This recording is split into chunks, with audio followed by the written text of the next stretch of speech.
chegou outra gororoba aí.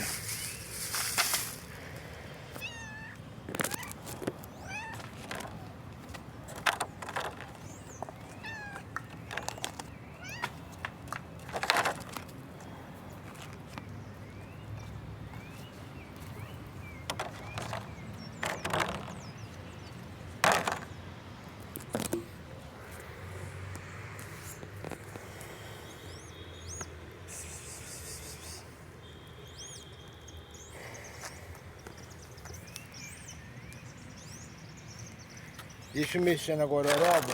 Tá.